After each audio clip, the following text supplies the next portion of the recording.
Concerns about a sustainable company revolve around money. Will it cost too much? Will it affect profits? Interface and its founder Ray Anderson are proof that success will come to those who go green. Hi, I'm Rebecca Brayton and welcome to WatchMojo.com, and today we're speaking with Anderson to learn more about how a business can go green, as well as how his green shift has affected the way he lives his life.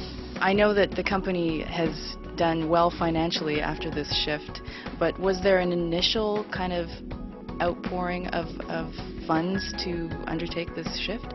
From the day one, we were ahead of the cost curve because of the waste elimination effort. And the waste elimination today is cumulatively over $400 million. And that has more than offset everything that we spent. Sustainability has been self-funding for us. I noticed one principle that you keep asking yourself is, how would nature do this? Our head of design read Biomimicry, the book by Janine Benyus. And biomimicry means nature is teacher, nature is inspiration, nature is mentor, nature is measure. How would nature do this? So he read this book, and then he sent his design team into the forest and said, go and see how nature would design a floor covering.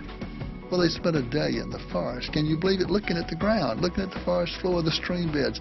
It finally dawned on them, you know, there's no two things alike here. It's total chaos. So they came back to the design studio. They designed a carpet tile, a modular carpet, such that the face designs of no two tiles are identical. They're all similar.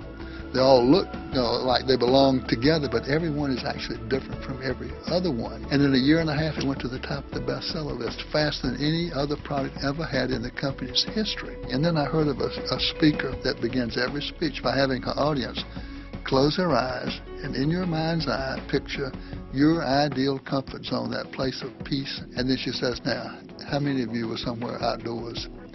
And nearly every hand. I've done it now probably 500 times around the world, the same exercise, and nearly every hand goes up. It's amazing how we humans gravitate to nature. I know that some companies, like you mentioned, Interface consults on this type of thing.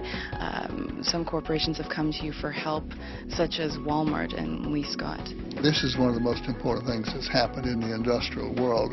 I know Mike Duke, who's now the CEO at Walmart. At the time, he was the number 2 man. When Lee decided to launch this effort with his top 25 people, I think it was, Mike called me and asked me would I come out and help. And then he made the most remarkable statement himself. He said to his people, he said, you don't know it, but I, Lee Scott, the CEO of the largest corporation on earth, spend 90% of my time on reputational issues. It's about whether the public, the general public, will continue to give us a license to operate. And without that, we're toast. So when Lee Scott says, here's where we're going, and 60,000 CEOs hear that, that sends a ripple through the industrial world, the likes of which we have not seen before. How has your shift to green affected your life personally?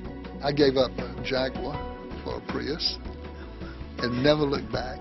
I'm on my 3rd Prius now.